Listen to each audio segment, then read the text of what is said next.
Gedung pencakar langit adalah sebuah ikon majunya teknologi sebuah daerah atau negara. Makin tinggi sebuah gedung tentu melambangkan umat manusia yang ingin menantang batas dengan ilmu pengetahuan dan teknologi. Hal ini makin jadi tren dengan makin tingginya populasi manusia di dunia dan juga kemajuan teknologi itu sendiri yang mempermudah adanya gedung pencakar langit tercipta. Ternyata banyak juga detail mengenai gedung pencakar langit yang cukup menarik untuk dikupas. Bagaimana hidup kita, alam sekitar, dan juga cuaca bisa berpengaruh terhadap adanya gedung pencakar langit. Tak cuma itu, teknologi gedung pencakar langit pun masih banyak macamnya. Terkait ibu kota negara, rencana tata ruang wilayah ibu kota negara di Kalimantan Timur dinanti sejumlah pihak. Salah satunya adalah Kementerian BUMN. Pasalnya, kementerian yang dipimpin oleh Erick Thohir berencana membangun BUMN Tower, gedung pencakar langit yang mirip menara Petronas di Kuala Lumpur, Malaysia. Adapun lokasi pembangunannya direncanakan di Kelurahan Pemaluan di Desa Bumi Harapan, Kecamatan Sepaku, Kabupaten Penajam Pasir Utara.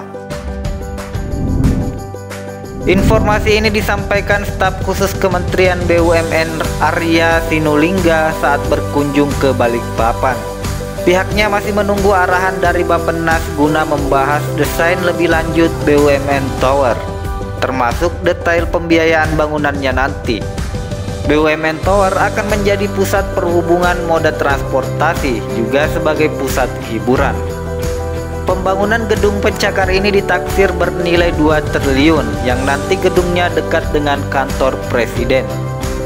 Sebelum rencana pemindahan IKN ke Kalimantan Timur kembali mendapat perhatian, setelah Presiden Joko Widodo menetapkan Peraturan Presiden Nomor 60 Tahun 2020 tentang rencana tata ruang kawasan perkotaan Jakarta, Depok, Tangerang, Bekasi, Puncak, dan Cianjur. Salah satu isi pasalnya menegaskan DKI Jakarta masih memiliki fungsi sebagai pusat pemerintahan dan kawasan diplomatik. Terbitnya Perpres nomor 60 tahun 2020 lantas memunculkan spekulasi jika rencana pemindahan IKN batal dilaksanakan. Namun peraturan presiden tersebut tidak menyebutkan jika IKN batal pindah. Tower yang di Penajam ini rencananya dibangun dengan setinggi 150 meter atau lebih tinggi 18 meter ketimbang Monas yang menjulang sekitar 132 meter.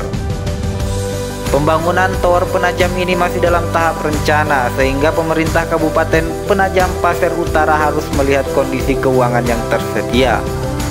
Menurut Kepala Dinas PUPR Kabupaten Penajam Pasir Utara, Edi Hasmoro, pembangunan Tower Penajam tersebut dibiayai dengan skema anggaran tahun jamak atau multi-years.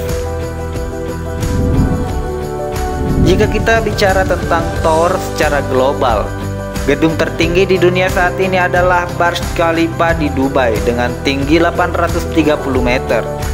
Namun saat ini sudah dilakukan pembangunan gedung pencakar langit di Jeddah, Arab Saudi bernama Jeddah Tower yang tingginya akan mencapai 1.700 meter. Pertanyaannya, sampai kapan umat manusia akan membuat gedung tinggi? Seberapa tinggi gedung akan berhenti adu tinggi? Jawabannya, gedung memiliki batas tinggi, namun hal tersebut masih jauh dari kata dicapai. Perhitungannya hanyalah sebuah gedung tertinggi apapun dasarnya harus cukup lebar atau menahan strukturnya. Jadi, gedung masih bisa setinggi gunung tertinggi di dunia. Lalu, apakah gedung pencakar langit bisa mempengaruhi cuaca? Menurut pakar cuaca, gedung pencakar langit berdampak pada arus angin di area tersebut. Dampaknya tergantung pada tinggi gedung dan juga di mana arus angin terletak, di dasar gedung, di sekitaran gedung, atau di atasnya.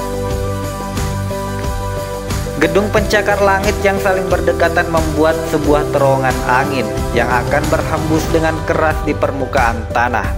Sementara itu, karena terhalang bangunan, bagian lain dari angin yang dipenuhi oleh polutan kimia akan naik ke atmosfer. Polutan ini akan tersebar ke daerah lain terbawa angin atau menetap di daerah sekitar gedung. Namun berita baiknya adalah ada efek termal dari gedung-gedung ini. Pasalnya material seperti batu bara dan juga cor baik untuk menyerap radiasi matahari.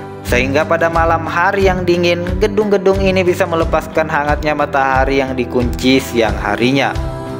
Hal ini membuat daerah banyak gedung pencakar langit akan lebih hangat. Oleh karena itu, adanya gedung pencakar langit ternyata cukup mempengaruhi cuaca.